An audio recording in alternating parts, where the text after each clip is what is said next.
Der er 3 brugte elbiler, som har solgt markant flere end alle andre i Danmark sidste år. Så det er hverken den med længst rækkevidde eller flest hestekræfter? Nej, og den, der er blevet solgt flest af, som gemmer sig bag os, der er blevet solgt over 11.000 eksemplarer. Og det er nok den, I alle sammen tror, det er. Men hvis I ser med her, så tæller vi ned fra nummer 3 til nummer 1. Og afslører i hvert fald en, der er den mest solgte brugte bil i Danmark 2025. Lad os komme i gang. Yes. Det var en alsidig bil i det træer. Der er blevet solgt, hvad var det, 8.045 af den sidste år. Hvad er det for nogle mennesker, der køber en ID3'er? ID3'eren, den er alsidig. Altså, den er virkelig... Du kan ramme så mange kundesegmenter med en ID3'er. Du kan ramme den unge knægt, der skal ud og have sin første bil. Du kan tage et ældre ægtepar, der bare skal have sådan en lille tøffervogn. Du kan tage familien, som har brug for 2 biler, hvor de har brug for den der lille bil nummer 2, tøffervogn. Du kan bruge den til så mange segmenter. Så jeg tror også, altså det har meget at gøre med, hvorfor det er så populær. Det er jo selvfølgelig, når du kan ramme et bredt kundesegment, jamen så er der jo også flere, der kan købe det. Så der har VW endnu en gang ramt rigtigt. Det er det. Men konkurrenter til ID3'en, den er bare svær at nævne. Så derfor så rammer den bare igen spot on. Den får lov til at ligge i et marked og et prislag. En lille smule for sig selv. Der er andre biler nummer 2. Både Cooper Born og Polestar og Dolphin og hvad fanden ved jeg. Hyundai Kona. Lidt større, men også et helt andet mærke og en anden kvalitet. Der er mange biler, der godt kan følge den, men den får bare den her gråzone for sig selv. Så det tror jeg, VW, de har vundet rigtig, rigtig meget på. Og så er det jo heller ikke forkert at sige, VW, det er jo dansk folkeeje nærmest. Det er vi født og opvokset med alle sammen, så det er det, man kender. Og det tror jeg stadigvæk kun, at de handler meget bil på i dag. Det er et mærke, de kender, det er en kvalitet, de kender, det er et firma, de kender. Og så får man en bedre idé af både historik og serviceomkostninger og garantier og alle de der ting. Jeg tror, det fylder meget for. Nu ligger prislejet for dem her, der efterhånden har et par år på banen under 200.000. Ja, det gør det. Du får meget i de 3 forståbare biler i dag. Det gør du. Hvad for nogle biler kan sammenlignes med det? Lad os sige en Polestar 2, som vi også har mange af. Hvor ligger den henne i det regnestykke sammenlignet med? For det er jo lidt den samme størrelse bil på mange måder. Ja, altså hvis du tager en flot udstyret ID3, kørt, skal vi sige 50.000. Flot udstyret ID3, kørt 50.000 med noget matrixlygter og glastag og noget adaptiv fartpiloter, bare kæmpe flot ID3. Stor batteri, 204 hestes, det må så være det, der hedder en Pro Performance. Sådan den koster 170, lige sådan i grove tal. 170, og så er den fra 2022. Hvis du skal have en Polestar fra 22 med det samme udstyr, og kører 50, så er du i hvert fald oppe i 240.000. I hvert fald. Så for en bil, der ikke er voldsomt meget større, jeg tror faktisk ikke, hvis man går ind og ser specifikationen på Polestar, så tror jeg vitterligt ikke, det er mange centimeter større, den er hverken i bagagerum eller i kabineplads. Og så igen, et tydeligt tegn på, så får I det træen lidt sit eget marked. Så det er alligevel 70.000, 80.000 mere for den samme bil. Det er ikke den samme egenskab. En anden ting i det træen, jeg tror, den vinder meget på, det er faktisk, at den har en høj indstigning. Ja. Det skal man ikke tage fejl af. Overhovedet ikke. Det er ikke fordi, det er en SUV. Det er jo ikke ligefrem, fordi det er amerikanerbil. Nej, overhovedet ikke. Men den har stadigvæk noget indstigningshøjde. Det tror jeg faktisk også er med til, at den rammer meget bredt. Så at folk de ikke føler, at det er sådan en bil, de skal spænde ben for sig selv i, for ligesom at falde ned i. Sådan kan jeg afstå det føles for mig en Polestar 2 i hvert fald. Den gør det fandme med egen elbil. Ej, den jeg har jo, nu kan jeg jo godt krydse til korset, jeg har jo selv sådan en her. En ID3? Det er min daily driver. Jeg kan bare se, den rammer bredt. Den rammer herbredt. Så selvom man er 2,5 meter, så kan man godt køre en ID3'er. Tak. Der er plads. Så jeg fandt Danmarks billigste Pro S'er i Køge. Sådan er det. Meget. Vi skal ud og køre i Storeborg med efter. Jeg tror, vi skal ud og køre i fætteren, tror jeg faktisk, vi skal ud og køre i bagefter. I fætter? Ja, det er den bedste måde, jeg beskriver det som. Til de hårde tal her.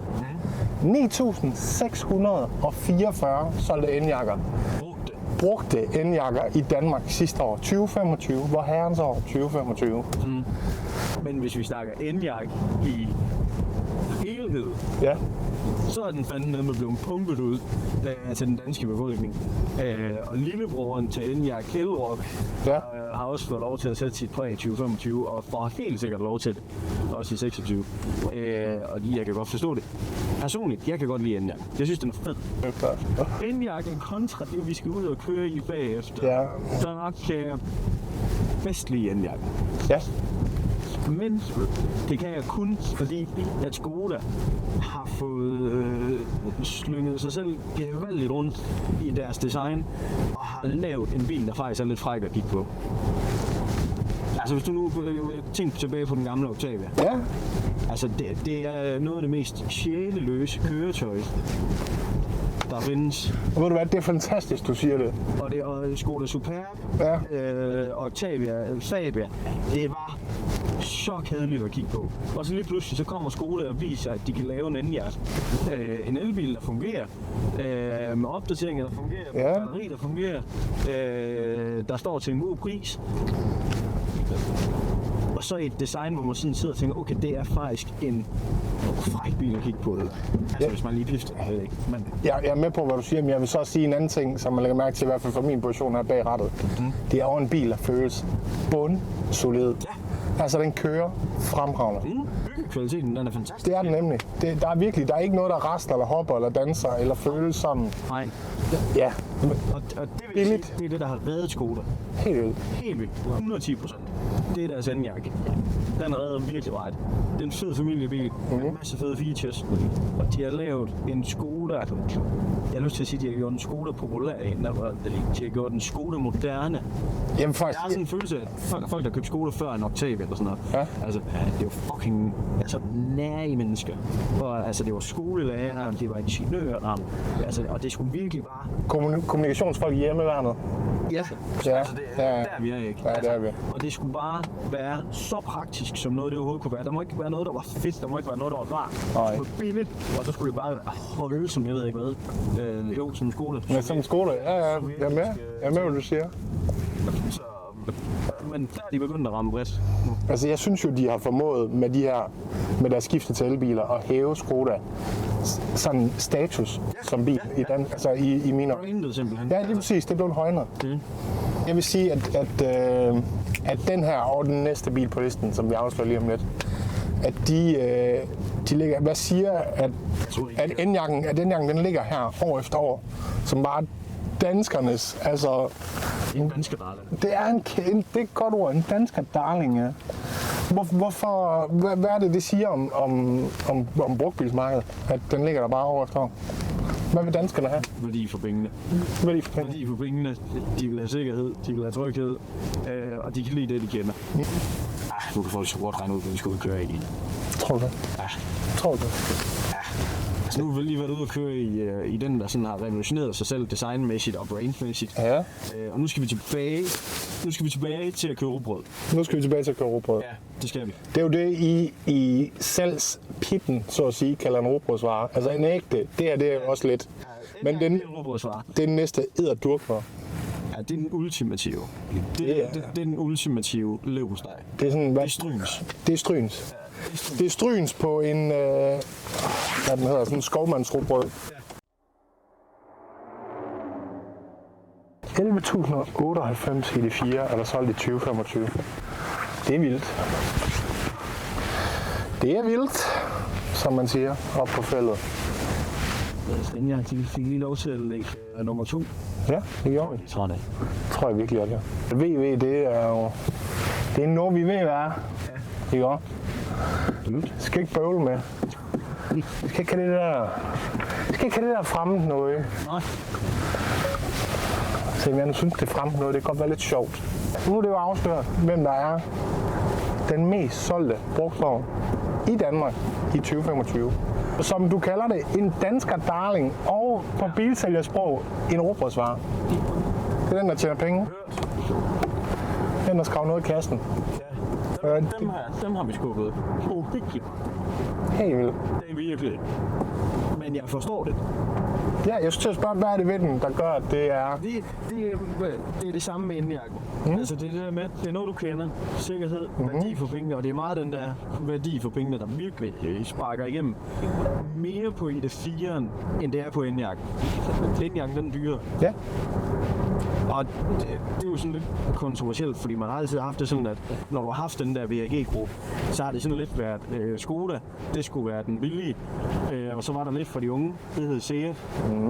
Og kan du også huske de der gamle Seat-reklamer? Det kan jeg. Ja, de er jo fucking geniale. Altså, Hvor de tysk ind i Yes. verdensguden. Se. Det var de fedeste reklamer. Bum! Alle mænd i aldersgruppen fra 18 til 25. Kundesekment. Ui! Vundet i et hug. Jeg skal bede om en Cupra, og den skal stage-tunes, og jeg skal komme efter dig. Ja. Men tilbage til Ja. Skoda, det var nede i bunden. Ja. Det var konservativt, det var kedeligt, det virkede, det var skide godt, det var billigt. Sexet design, så skulle vi have en Cobra. Men så har du bare altid lige haft, VW'en. Og så hvis man var nogle af dem, der var lidt fine på den, og de skulle være bedre end naboen, så havde du så Audi, hvis du lige har taget hele den der VAG-gruppe der. Yes. Men VW, de har jo bare så placeret sig som det ultimative mærke i Danmark år efter år. Og den holder de fast i, det er jo tydeligt nu. Nu når den også er den mest solgte inde på brugtvognsmarkedet. Det gør det, ja. Den famøse ID4. Bygget på samme platform og samme batteri som indjakken. Så i bund og grund vil jeg jo kalde det for den samme bil. Men det er bare lige mærket, der lige snakker det mere. Stadigvæk. Selvom Skoda har revolutioneret sig selv rigtig meget, så får du bare stadigvæk tryghed, masser af værdi for pengene, og noget, som du kender. Og det tror jeg, der er mange, altså i den danske befolkning, der handler ind på i dag. Det tror jeg virkelig om. Det tror jeg. Jeg tror, der er rigtig meget, der står på en vej. Hvis jeg skal sige, okay, alle de slutsedler, jeg har lavet på den D4 i min karriere, hvem har jeg så handlet med? Jeg har handlet med dem, der havde et barn, og nu skal du se, at jeg har et barn 2. Jeg har handlet med dem, hvor barnet er inde i maven. Yes. Nu venter de på, at vedkommende kommer ud, og så skal de være klar og forberedt, og de skal selvfølgelig have en god bil, en sikker bil, en bil, de ved, hvad det er, som de kender, værdi for pengene, og alt det der. Altså, selvfølgelig, det er familiebilen, den der. Familiebilen nummer 1 i Danmark. Men man ser det op på vejene, og det er det, mit problem er. Hold nu op, der er mange af dem. Hold nu op, man ser mange. Nye, brugte, det er bare den her bil, der bliver skubbet ud over. Så kan Nej, det kan jeg ikke. Det kan jo gå. Prøv at se her. Vi er 2 fuldvoksne mænd. Jeg har simpelthen så meget plads op til det her. Forresten rigtig fine. Panoramaglas-tag. Jeg føler dem som amten 18 år i den, der sidder ved siden af. Skal du nok tro. Måske du lige kommer en tur til bageren her bagefter, ikke? Og så du har simpelthen så meget plads om på bagsædet og et enormt bagagerum.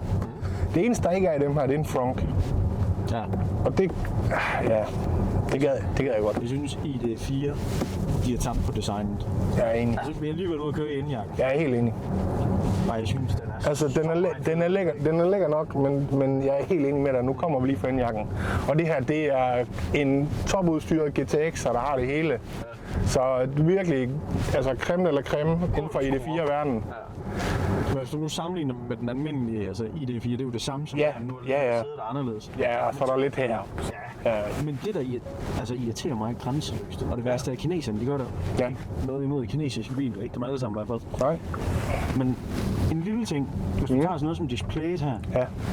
det er jo den der lille, grimme, forfærdelige billige skærm, der er smidt på lige foran snotten på dig. Ja. Hvor i indjakken, der er den stadigvæk implementeret lige så fint i den samme højde af instrumenteringen. Ja. Men det ser bare så meget fedt ud.